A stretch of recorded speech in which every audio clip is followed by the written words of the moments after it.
ఈరోజు ప్రణయ్ కేసు విషయంలో నల్లగొండలో వచ్చినటువంటి తీర్పు ఏదైతే ఉందో ఆ తీర్పు ఒక నేరస్తులకు ఒక కనువిప్పు అనేది కలగాలి, కనువిప్పు కావాలి. ఎందుకంటే మా బాబు ప్రణయ్ హత్య జరిగినప్పుడు ఇదే చివరి హత్య జరగాలని చెప్పి జస్టిస్ ఫర్ ప్రణయ్ అని చెప్పి చాలా మేము పోరాటం చేశాము. కానీ ఆ హత్య తర్వాత కూడా చాలా హత్యలు జరగటం అనేది జరిగింది.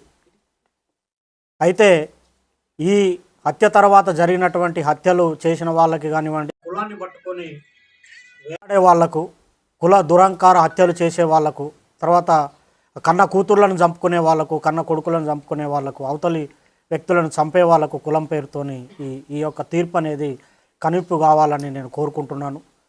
వాస్తవంగా ఈ ఇన్సిడెంట్ తర్వాత మీ అందరికీ తెలుసు, చాలా లాస్ అయిపోయాం మేము. ఇప్పుడు మాకు కొడుకు లేకుండా పోయాడు, అమృతకి భర్త లేకుండా, తర్వాత నా మనవనికి తండ్రి లేకుండా పోయాడు. తర్వాత మారుతిరావు ఆయన అమృత ఫాదర్ ఆయన కూడా సూసైడ్ చేసుకున్నాడు. తర్వాత ఈ ఇందులో ఉన్నటువంటి 7 మందికి సుభాష్ శర్మకి ఉరిశిక్ష, తర్వాత మిగతా 7గురికి 6 మందికి జీవిత ఖైదు విధించడం అనేది జరిగింది. వారి కుటుంబాలు కూడా బాధపడుతూ ఉంటాయి. కాబట్టి ఎవరైతే ఈ సుపారీలు తీసుకొని హత్యలు చేసే వాళ్ళకి ఇది ఒక కనువిప్పు కావాలి.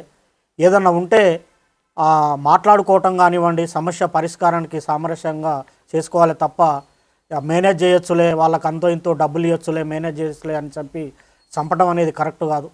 ఈ కేసు విషయంలో మమ్మల్ని కూడా అనేక రకమైనటువంటి ప్రలోభాలు పెట్టినప్పటికి కూడా మేము ఎక్కడ లొంగకుండా న్యాయం జరగాలి, ఈ హత్యతోని మిగతా కుల హత్యలు ఆగిపోవాలని చెప్పి మేము పోరాటం అనేది చేయటం జరిగింది. 6.5 సంవత్సరాలు మేము ఎదురు చూసాము న్యాయం కోసం, మేము సాక్ష్యం చెప్పి. ఇందులో ముఖ్యమైనటువంటి పాత్ర పోషించినటువంటి అప్పటి డిఎస్పి శ్రీనివాస్ గారికి ప్రత్యేకమైన కృతజ్ఞతలు ఈ సందర్భంగా తెలియజేస్తూ ఉన్నాను. ఎందుకంటే సారు ఐఓగా చాలా గొప్పగా ఆ కేసును పకడ్బందీగా, చాలామంది మమ్మల్ని అన్నారు ఎందుకు కేసు లేట్ అవుతుంది, ఛార్జ్షీట్ లేట్ అవుతుంది, ఏదో జరుగుతుందని. కానీ సార్ మీద మేము నమ్మకం పెట్టుకొని ఉండటం వల్ల లేట్ అయినప్పటికి కూడా ఒక పకడ్బందీ 200 పేజీల ఛార్జ్షీటు, దాదాపు 100 మంది సాక్షులను పెట్టి ఛార్జ్షీట్ వేసి గట్టిగా కేసును పకడ్బందీగా చేశారు.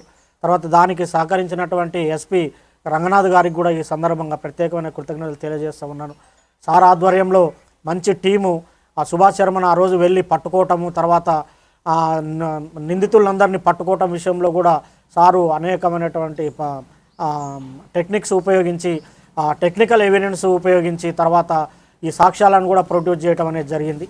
అందులో ఇంకొకటి ముఖ్యమైన విషయం ఏంటంటే ఈ కేసుకు వాదించినటువంటి అడ్వకేటు దర్శనం నరసింహ గారు చాలా గొప్ప వ్యక్తి ఆయన.